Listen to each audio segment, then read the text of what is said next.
हजारों लोगों का हत्यारा, हजारों लोगों का हत्यारा, दिल्ली के हत्यारों को,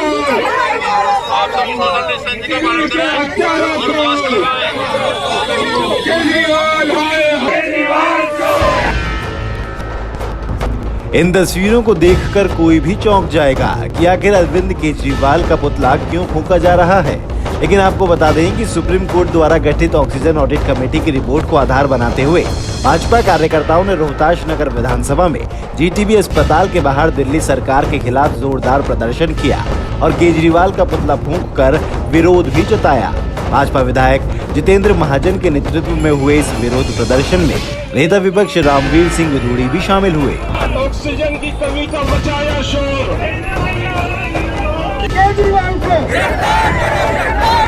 सरकार के पास ऑक्सीजन थी लेकिन हॉस्पिटल्स को समय पर सरकार नहीं पहुंचा पाई और इन मौतों के लिए अरविंद केजरीवाल की सरकार जिम्मेवार है। और ये लोग ना संविधान को मानते हैं, ना जो और संवैधानिक संस्थाएं हैं, ना ये उनको मानते हैं, जो मर्जी कह सकते हैं ये। अब इसका जवाब तो देना पड़ेगा ना।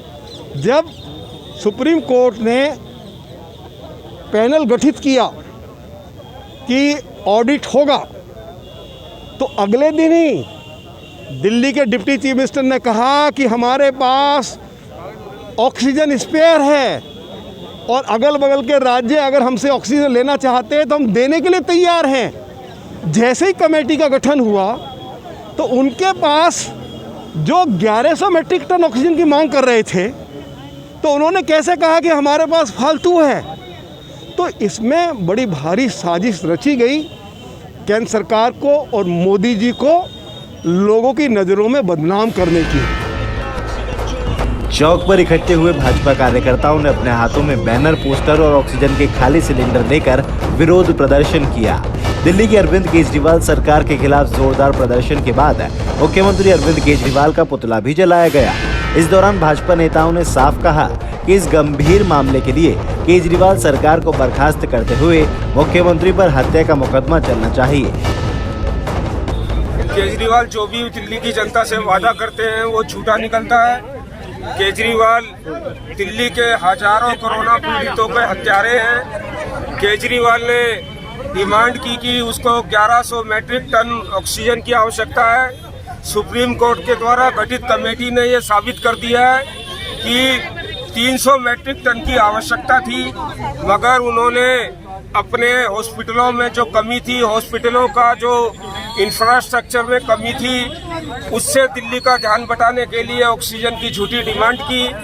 और मज़ेदार बात है कि जब ऑक्सीजन आ गई मगर तब भी वो मरीजों को ऑक्सीजन नहीं मिली और हजारों मरीजों का दिल्ली और अन्य राज्यों में कोरोना के कारण से मौत हुई। इसके लिए अरविंद केजरीवाल जिम्मेवार है। आज हमने गुरु तेग बहादुर हॉस्पिटल के सामने उन दिवंगत आत्माओं को याद कर ये मांग की है, इन मरीजों के हत्यारे केजरीवाल को गिरफ्तार किया जाए और दिल्ली सरकार को बर्खास्त किया जाए। आज ये हमने डिमांड की है। जो एक दिल्ली में सरकार बैठी है उसने ऑक्सीजन को दिया ही नहीं लोगों को। उन्होंने आपने देखा है कि लोगों को कितना ऑक्सीजन के लिए कितना अत्याचार हुआ उनको, और ऑक्सीजन भरपूर मात्रा में थी।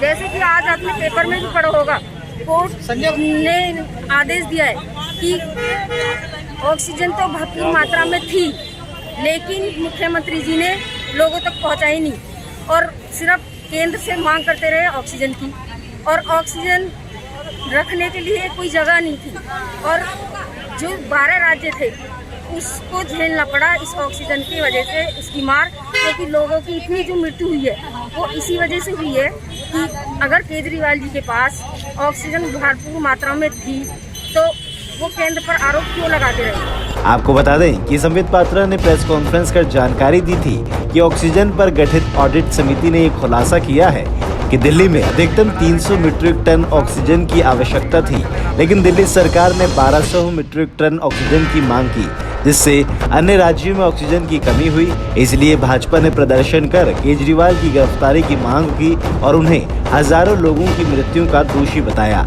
Rakesh Chawla, quick news. Oxygen की कमी का मचाया शोर, केजरीवाल निकला ऑक्सीजन चोर।